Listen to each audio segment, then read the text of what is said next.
All right, here we go. So today we are going to learn about what's called center of mass and then learn how to apply Newton's second law to a system of particles. All right, so the textbook definition of center of mass is the average position of mass for an object or for a system of objects. All right, and that's probably going to be easiest to see if I just kind of give you an example. Okay, so in this example here, we've got these two objects, all right? So we got object number 1 here, it's got a mass of 1 kilogram. Object number 2 has a mass of 1 kilogram. And so the center of mass represents the average position where the mass is located. Well, because these two particles have the same mass, that means that the average position where the mass is located is exactly in the center, right? So you've got like 1 kilogram over here, 1 kilogram over here. On average, the mass is located right there, okay? And notice that'll always work. As long as your two objects have the same mass, then your center of mass will be at the geographic center of them, okay? No matter how far apart I move them, that x, the center of mass, is going to just be in the middle, all right? And so this is probably a good time to comment that, to be clear, the center of mass is a location. That's all it is. It's telling you where in space is the average location of the mass, all right? Now, what's going to happen if I make one of the balls bigger? Suppose I increase the mass of object number 1. So you're going to have a lot of mass down here, a little mass over here. So on average, the location of our mass should move to the left, right? Okay? Because now I've got more mass down here, less mass over here, so my average position is closer to the bigger mass. Okay? All right, so that's what center of mass is. Great. So how do we calculate it? Well, to calculate it, we use this handy-dandy equation. All right? So, all right, so here's our equation. So to find the position of the center of mass, and the symbol we use is XCOM. So to find the position of the center of mass, all you do is you take each mass and you multiply it by its position. And then you repeat that for each of them, and you add them all up, and then you divide by your total mass. All right, so let's do a numeric example. All right, so I've got this number line here. All right, so let's do this. Down here at a position of -4, I'm going to make mass number 1. Let's give it a mass of 5 kilograms. Okay, and then down here at a position of 2, let's put another particle, mass number 2. Let's make that 3 kilograms. All right, so we've got these two particles. There's a really big one down here at -4. And then a slightly smaller one over here at 2. Let's find the average position of the mass. Okay, so the position of our center of mass is the mass of particle 1 times the position of particle 1 plus the mass of particle 2 times the position of particle 2 divided by the combined mass of all of the particles. Okay, so if you solve this, you end up getting, on the top, you get -14, and notice the units are kilograms times meters, divided by, sorry, I did that wrong, 5 kilograms plus 3 kilograms gives us 8 kilograms, and so you get -1.75, the kilograms cancel, and you get meters. So what this number is telling me is it's telling me the location of the average mass, or the average location of the mass, I guess is a better way to say it. So -1.75, that would be right there. So there's our center of mass, right at that little x. And it's pretty standard to use an x to represent the center of mass. All right. Now, I want to point out something here too. It turns out that how you choose your coordinate system is totally arbitrary. Okay. In other words, the fact that on this number line, my origin is right here, is random, you know? Let's do this again, but let's move our number line. All right, so here's what I'm going to do. Let's do this. Let's make a new number line. Okay. Here's that 5 kilogram mass, right? So M1, 5 kilograms. Let's call that a position of 0. X equals 0. All right, and then if I do that, then I can go 1, 2, 3, 4, 5, 6. My other object is going to be at a position of 6, right? Because they're 6 meters apart. So mass, particle 2, 3 kilograms. All right, let's find our new center of mass. Okay, so the position of our center of mass is the mass of particle 1 times the position of particle 1 plus the mass of particle 2 times the position of particle 2 divided by our total mass. And you end up getting 18 over 8, which is 2.25. And it's a different number, but still describing the same location. Because check it out, if this is 0, then 1, 2, and a quarter. Same location I had before, right? Okay. Both of these two things are saying that my center of mass is 2 1/4 meters away from the 5 kilogram thing. Okay. All right. So that is how you calculate center of mass. Now, check it out. Suppose my objects are moving, right? Like right now my objects are stationary, and so my center of mass is just right there, right? Okay. But what happens if one of my objects moves? Unfortunately, I can only move one at a time on the simulation. But so, oh, actually that's not true. Well, whatever. Okay, so imagine one of the objects moving. So here we go. Oh, as the object moves, so does the center of mass, right? Okay, so if the objects have velocity, then the center of mass could well have velocity, right? So how do we deal with that? Well, turns out it's pretty intuitive. So to calculate the position of center of mass, it's mass times position plus mass times position plus blah, blah, blah over total mass. To calculate the velocity of the center of mass, it's the same process. You do the mass of object 1 times the velocity of object 1, mass of object 2 times the velocity of object 2, etc., and then divide. Okay? And you can go one step further and find the acceleration of the center of mass by weighing each acceleration by the mass. So mass times acceleration plus mass times acceleration, all divided by total mass. Okay? So, oh, and why does this work? It's basically just calculus, right? If you take the derivative of both sides of this equation with respect to time, it gives you velocity. And then if you take one more derivative, it gives you acceleration. Okay, so that's all that is. All right.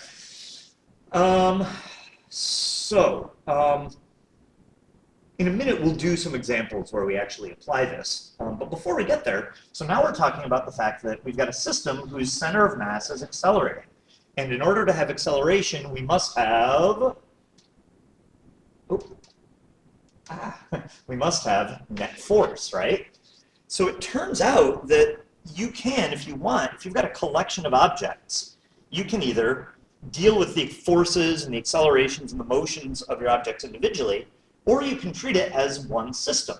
And what you can do is you can find the net force on that system, and it follows Newton's second law. The net force on that system is going to equal the mass of the system multiplied by the acceleration of the system, which in English is the acceleration of the center of mass. Okay? So what do we mean when we say the net force on an object? Well, we're talking about the sum of the external forces. Okay? So it can't be any of the objects in the system pushing another one.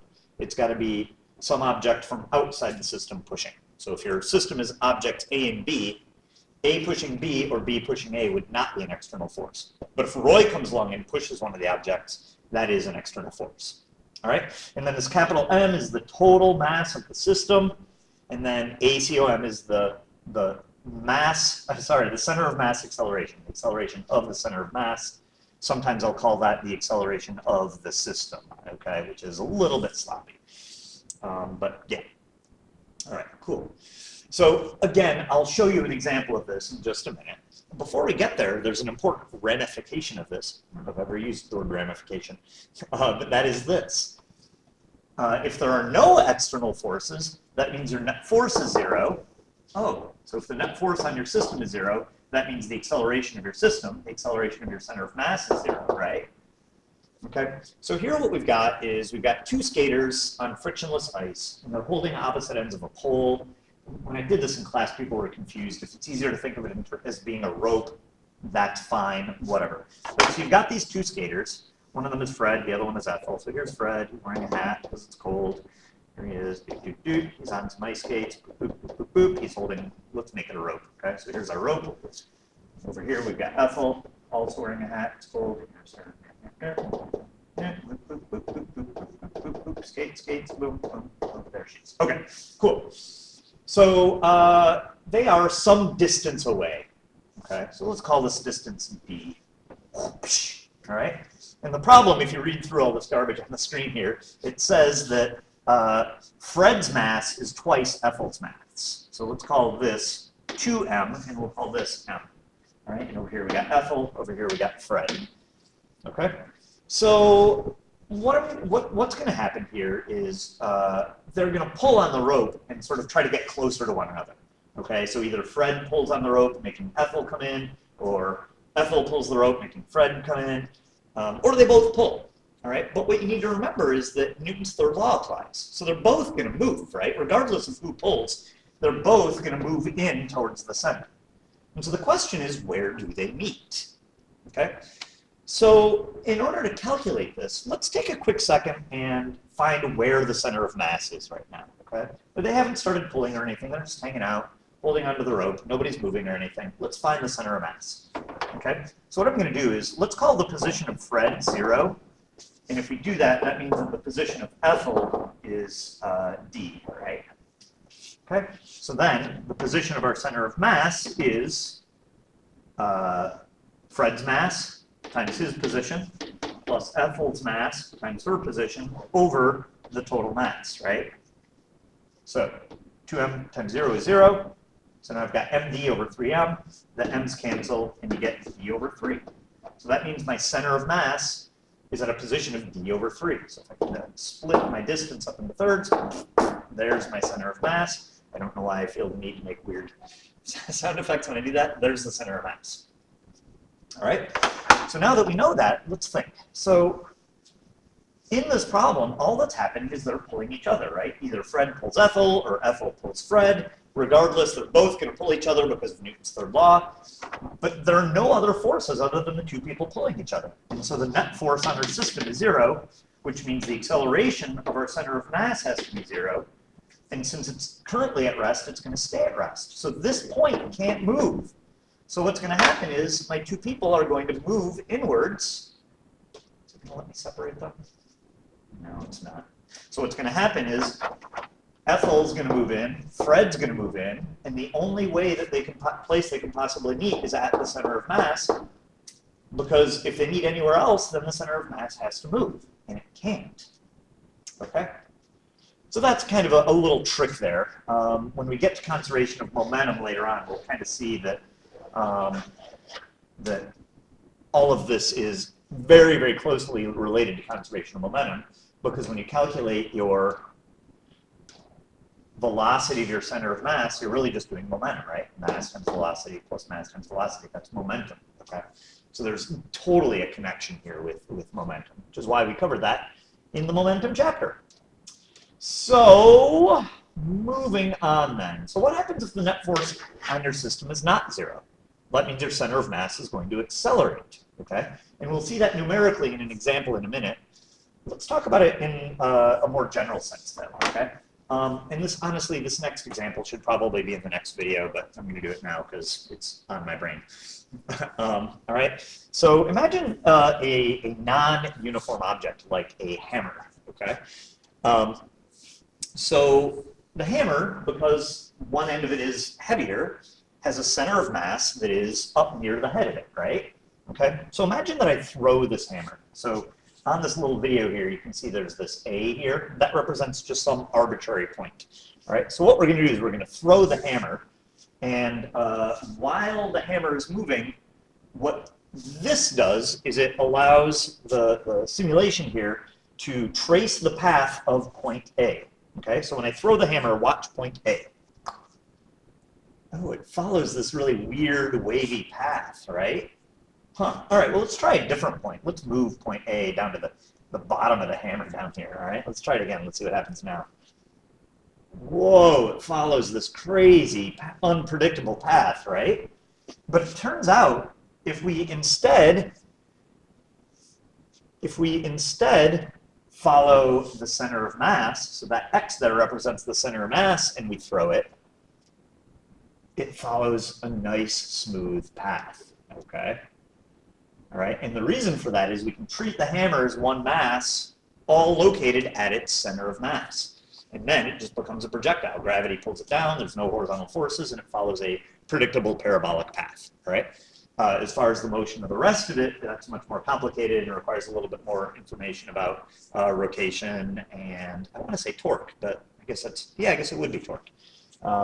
So anyway, there we go. So, and then another example is this, is if you imagine throwing like a, like a Wile E. Coyote bomb, like one of these guys, right? And you throw it, so it goes through the air and then explodes right here. What happens is all of the, the explosion is just pieces of the bomb pushing each other out, right? So some of the particles go this way, some can go this way, some can go this way, some can go that way, some can go that way. But the average position of the center of mass still follows that parabolic path because that explosion is an internal force, okay? So let's apply all of this to a problem, all right? And I'll be honest, this problem is, it's tedious. And a little bit contrived, but I think it drives home a really important point, okay? Which is that whether you consider your particles individually or you treat them as a system, all of Newton's laws still apply, all right? So here's what we've got. We've got a 1,000 kilogram automobile, which I will call car, is at rest at a traffic light, and then the light turns green. And at that instant, two things happen. One, the automobile starts accelerating forwards by a net force of 1,500 newtons, and a 2,000 kilogram truck is already moving, and it passes the car at 6 meters a second. All right? So what we're going to do is we're going to look at a 10-second time interval, and we're going to figure out how far the center of mass moved.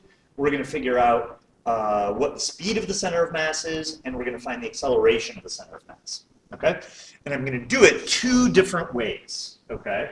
The first way is the longer way, which I think is probably, to be honest, more intuitive, but the second way is a little bit quicker, okay? So let's dive in and do this. So here is what we're gonna do. So the first thing I'm gonna do, so this is solution number one. All right, so the first thing I'm gonna do is I'm gonna look at everything I know about the car. We'll do the car in red. So car, what do we know?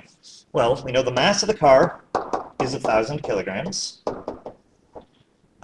We know that the velocity of the car initially is 0. We know that the net force on the car is 1,500 newtons. I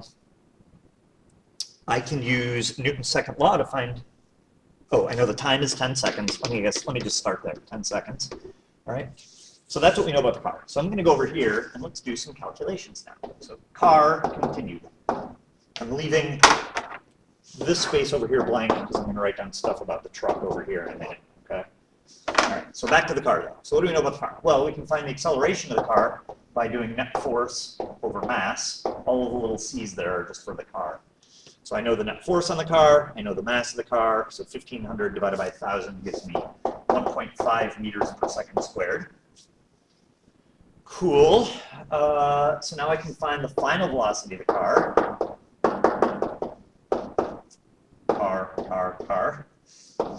Initial velocity 0, acceleration is 1.5, time is 10.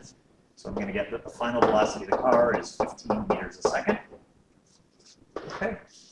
And then I can find the displacement for the car, which is, if we call the starting position 0, then our displacement and our final position are the same, right? I'm going to call it displacement because I am. All right, so the displacement for the car is, well, it's 1/2 AT squared plus VIT, right? So let's see, car, right? So you get 1/2 times 1.5 squared. No, 1.5, sorry.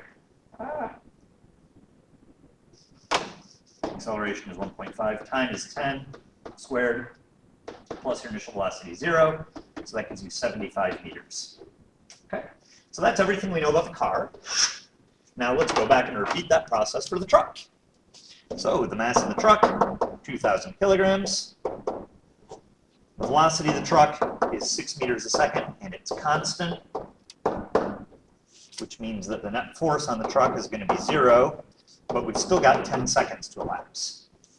So for the truck, we know the acceleration of the truck is 0, the velocity Final for the truck is going to be 6 meters a second because it's constant. And the displacement for the truck, oops, whoa. The displacement for the truck is, well, the velocity is constant. So it's just velocity of the truck times time, right? So 6 meters a second times 10 seconds, it's going to go 60 meters. Okay. Cool. So those are our calculations. So now what we need to do is find how far did the center of mass move, what's the speed of the center of mass, and what's the acceleration of the center of mass. Okay. So everything I need is on this other slide. So I'm going to do one of these. Nope, I'm going to do one of these. There we go. So let's find how far the center of mass moved, right? So that's the displacement of my center of mass. All right. So this is, it's just that weighted average. So I'm going to do the mass of the car times the displacement of the car plus the mass of the truck times the displacement of the truck over the total mass. It gives you 65 meters. So there's the final displacement or the final position of my center of mass. I can find the velocity of my center of mass by doing the mass of the car. This is final, right? Mass of the car times the final velocity of the car is 15. Plus the mass of the truck times the final velocity of the truck over the total mass. So that gives you 9 meters per second. And we can find the acceleration of the center of mass. So that's the mass of the car times the acceleration of the car plus the mass of the truck times the acceleration of the truck all over the total mass. I'm being really sloppy about my units here, and it gives you 0.5 meters per second squared. All right, so that is one way to go about solving that problem. Now, let's do it again, but this time I'm going to do it slightly differently. This time I'm going to consider the system first. So this time what I did was I found out all the numbers for the car, all the numbers for the truck, and then put them together to get the system. This time I'm going to do it backwards. All right? So let's do this. So I'm going to start with the same information. So this is now solution. Oh, why did that come up? Solution number 2. All right? So I'm going to start with the same given information. All right? But over here what I'm going to do is I'm going to look at the car and truck system. All right? So the mass of the system is, well, 1,000 plus 2,000 is 3,000. Let's see. Let's find the velocity of the system initially. That's the same as the velocity of the center of mass initially. So that's the mass of the car times the initial velocity of the car plus the mass of the truck times the initial velocity of the truck over the total mass. 4 meters a second. Okay? All right. Let's look at the net force on the system. Well, the only external force is the frictional force that's causing the car to accelerate forwards. There's no net force on the truck, or if there are forces, they're all canceling out anyway. So I think our only unbalanced force is whatever's making the car accelerate. So that's 1,500 newtons. Okay, and we've still got 10 seconds that are going by. All right, so I'm going to answer the questions backwards. Let's find the acceleration of the system. Well, the acceleration of the system is the net force of the system divided by the mass of the system. So the net force on the system is 1,500 newtons. Mass of the system is 3,000 kilograms. Divide it, and you get 0.5 meters per second squared. And I am happy because that's the same answer I just got a minute ago. That is the acceleration of my center of mass that I just found a second ago. Okay? So again, it's a little bit sloppy to talk about the acceleration of the system. It's really the acceleration of the center of mass. Yeah. Okay, so there's my acceleration. So now we can find the final velocity. So final velocity of the system is vi plus at. And this is all for the system. So the initial velocity of the system was 4, acceleration is 0.5, time is 10, multiply this, 9 meters per second. Holy cow, that is the same thing! All right, and then finally I can find the displacement for the system. All right, I'm sorry, I glossed over this, but I said the same thing. That's the velocity, the final velocity of my center of mass that I found before. Okay, so finally let's find the displacement for the system. So I'm going to do, what did I do? I think I did the 1/2 AE squared equation before, so we'll stick with that. So 1/2 acceleration of the system is 0.5. Time is 10 seconds. Don't forget to square it. Plus the initial velocity of the system is 4 times time is 10. So you get 25 plus 40, 65 meters. Okay? And so that is the same as the displacement of my center of mass. Okay? And so just to drive home the point, here we go. So you will notice that the numbers here match the numbers there. Velocity of the center of mass, velocity of the center of mass. Acceleration of the center of mass, acceleration of the center of mass. And then displacement of the center of mass, displacement of the center of mass. Okay? So there we go.